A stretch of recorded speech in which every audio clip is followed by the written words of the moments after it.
Hi, magandang umaga po sa inyong lahat. Ngayon ay umaga, araw ng Lunes.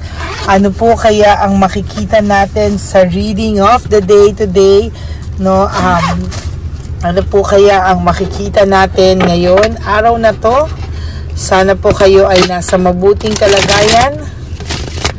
Yan. Ngayon po gusto ko pong mag-concentrate dito sa dito sa ating barahan ng tarot card. Ito muna po ang gagamitin ko. No? Sabi ko naman po sa inyo kahit nasaan ako. No? Pili po tayo ng venting cards. No? Okay, simulan po natin. 1, 2, 3, 4, 5, 6, 7, 8, 9, 10, 11, 12, 13, 14, and 15. Palasahin ko muna po ng konti para sa 5 natitirang baraha.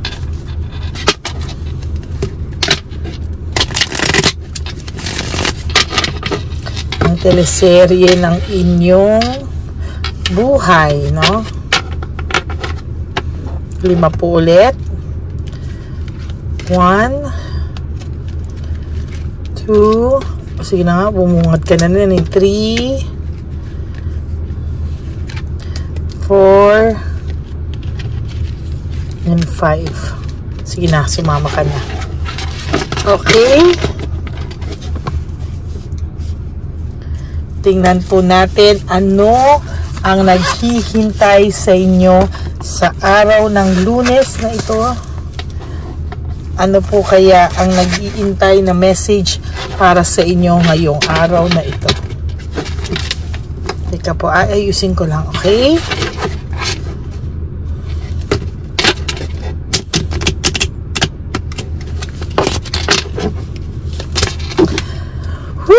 For your first card, it's all about moving on and leaving behind.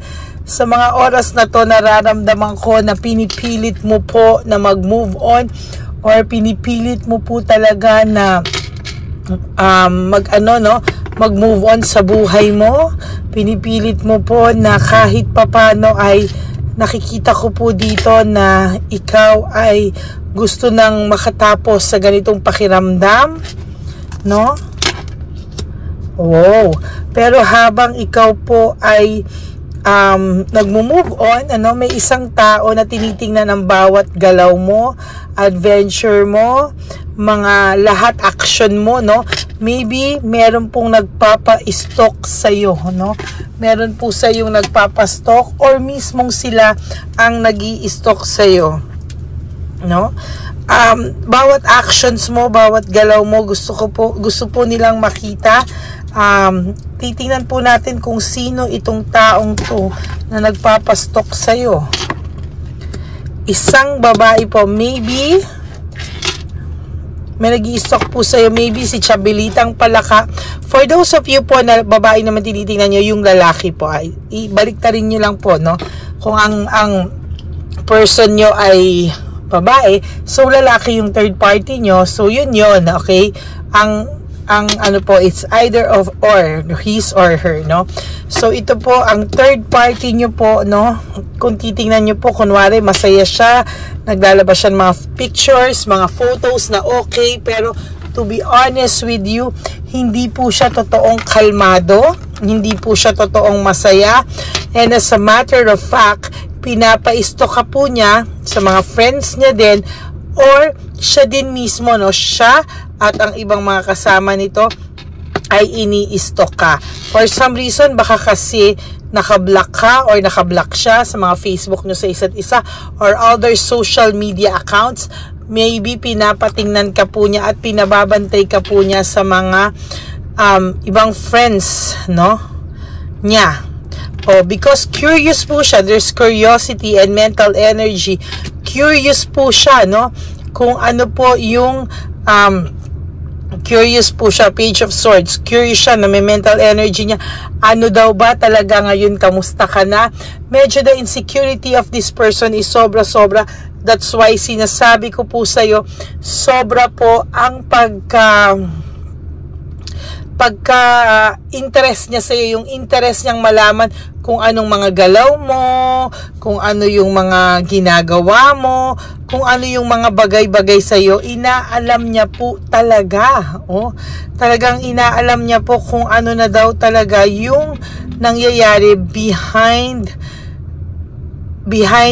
their back, no? Iniisip nila, anong ginagawa mo sa likod nila, kung meron ka daw bang ginagawa, inaakit mo pa daw ba, nag-uusap pa daw kayo, because hindi po siya naniniwala na wala na kayong contact with your person, ano?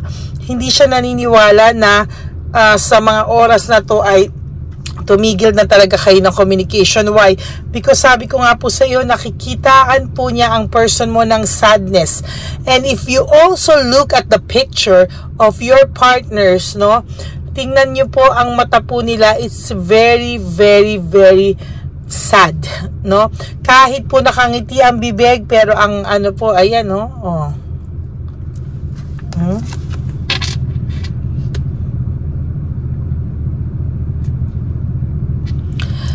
Sa ngayon po, ikaw ay pinofocus mo na lang po, ayan o, pinofocus mo na lang po sa isipan mo.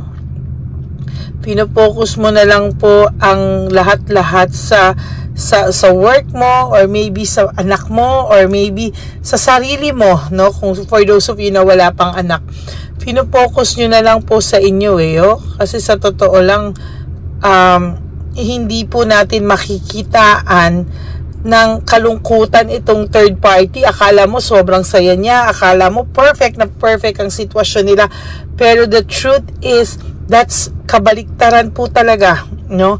At pati po mga kaibigan niya, dinadamay niya po sa kalokohan niya, no, na pinapa-stalk ka po niya sa iyong mga sa kanyang mga kaibigan. New feelings, no?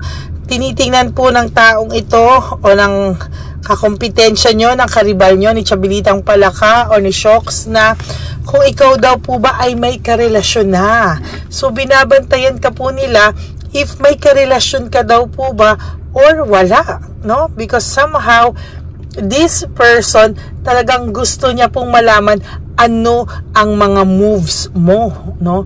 Gustong malaman ng third party mo kung ano ang moves mo, anong bagong status mo, ano lahat ang nangyayari sa iyo. Gusto niya ng details about you, no? Kasi pag nalaman niyang may boyfriend ka na, kala mo titigilan ka na nito, hindi pa rin po, no? Ang gagawin niya pa rin po sa'yo, titingnan niya kung talagang masaya ka na. Hindi po to, wala po tong katapusan, walang katapusang pag-i-stalk ang gagawin sa'yo ng third party nyo, no? Teka, sulat ko lang po, no? Oh my God. Ay, no? Walang katapusan pag-i-stalk ang gagawin sa'yo ng third party nyo. Kasi hindi siya matahimik. Kasi raulo to. Ayun, oh, hindi po siya talagang matahimik, eh, oh. And as a matter of fact, gulong-gulo po siya sa pakiramdam niya ngayon, oh. Yung emotions niya po is really up and down, up and down. Pag nakakakita po siya ng wala kang post, nanggigigil siya. Pag may post ka po, nanggigigil din siya. Susan ka lalagay sa kanya, no? Sira ulo to. Pero wag ka pong magpa-apekto sa kanya. Let it be, no? Let it go, let it be. Hayaan mo po siya dahil siya po ang nagsasuffer at hindi naman po ikaw, no? So, mixed emotions po talaga pakiramdam sa'yo, no? There's power. Nagpa-power trip po ito, no? Nagpa-power trip po ito. Medyo greedy, no? Parang gusto niya wag kang sumaya. For whatever reason, ayaw niya pong sumasaya ka, no? For whatever reason, gusto niya po hindi ka masaya. miserable ka. Pero habang miserable po ang gusto niya mangyari sa iyo, ayaw niya pong magkaroon ka ng peace of mind. Pero sa totoo lang po, knowing na wala na sa itong person mo is meron ka pa rin naman pong peace of mind kahit papano, no? May peace of mind ka pa rin naman po. Siya po ang walang peace of mind. Kabaliktaran po ng nangyayari sa kanya ang pinapakita niya. Siya po ang may failure at ang kanyang karelasyon o ang person mo dati because nakakaramdam po sila ng pagkahirap or financial loss, no? Kung ano po pinagbibilin to mga bagay na material, akala nila magiging masaya sila sa material, but the truth is hindi po sila nagiging masaya sa material na bagay. Oh shucks, dalawa yung sumama. Lack of direction still, wala pa rin silang direksyon. Ayan yung sinasabi ko sa inyo kanina na ikaw, natututo ka ng mag-ipon, natututo ka ng gawin kung saan yung iyong ayun, kung ano yung para sa'yo, no? Natututo ka na mag-ipon kahit papano, or nababayaran mo na rin yung mga ibang kailangan mong bayaran, nasa-settle mo na, no? Ito sila, lack of direction, panay conflict po sila sa isa't isa. There's legal complication for some of you who is married, no? Ang inyo pong third party maybe ay married din, no? Hiwalay din, pwedeng hiwalay din, or pwedeng hindi rin sila tapat, ano, sa iyong person. Dinadivert lang po ng person mo yung lungkot into kayabangan, into ego na parang okay lang ako, I'm happy and everything. Pero sa totoo lang po, ayan, no, dinadivert lang po niya lahat. At yung pagdadivert niya po, hindi din po siya successful dahil malungkot pa din po siya.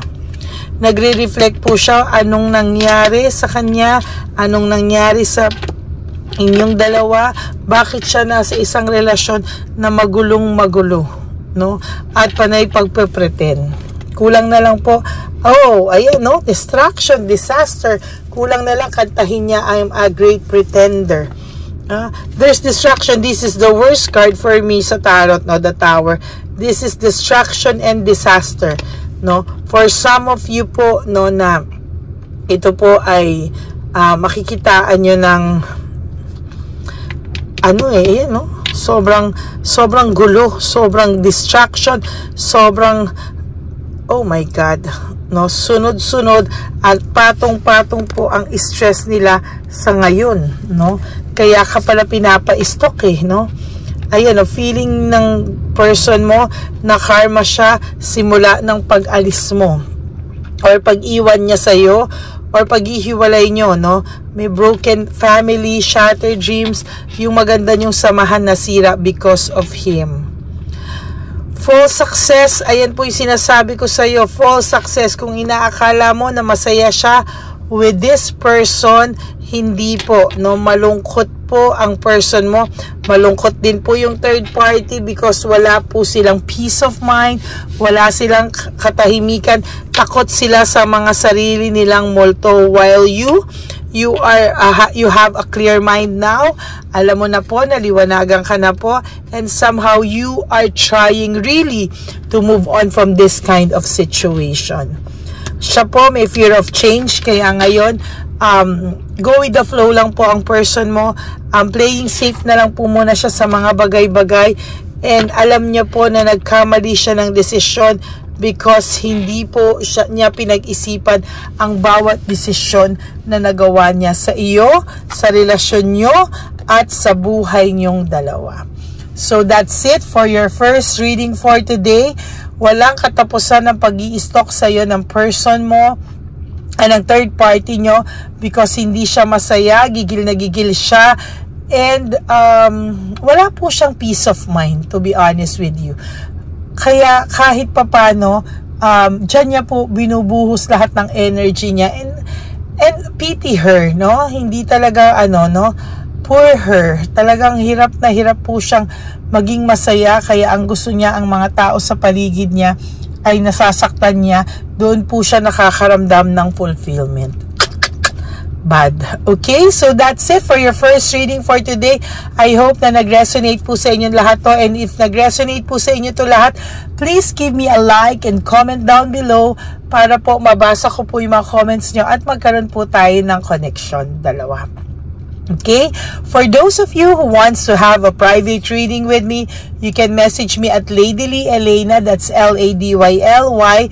Nasa dulo po yan ng video natin. That's my only official and legit FB account. Paki-follow nyo na rin po kasi minsan po nagra-random calls ako sa mga followers ko just to check on them. At nangangamusta lang po ako, even 1 minute to 2 minutes nakakausap po nila ako. So maraming po sa inyong salamat sa lahat na magbibigay ng super thanks for this video. I would really love and be grateful and thankful po sa inyo. Okay? No skipping of ads, please. Tulong nyo na po yan sa ating channel. And of course, no, sa inyo po na gusto talagang magkaroon tayo ng connection, huwag nyo pong skip from first to finish, no? Sa simula po, sa start at hanggang finish, huwag nyo pong i-skip, please. Huwag nyo po skip yung ads, okay? So maraming salamat po sa inyo lahat, to all my Lady Elena friends, family, and subscribers. I love you all from the bottom of my heart. Thank you po sa palagi nyo pagsuporta at panonood sa channel natin. At hindi po kompleto ang araw nyo pag hindi nyo po napapanood ang ating channel. Teleserye ng inyong buhay. Okay? Life is too short. Don't make it shorter by stressing yourself from all the pains and heartaches na binigay sa inyo ng kahapon. Just surrender everything to the divine universe. Just let go and let God write your love story. I will be back later for another set of reading. Huwag po kayong malulungkot. I love you all. Just enjoy your Monday and good vibes lang po tayo. Okay? God bless you all. I love you and I will be back for my second reading. Just make sure po na panood nyo ito bago po kayo tumalon sa second reading. Okay? God bless you. I love you all. Bye!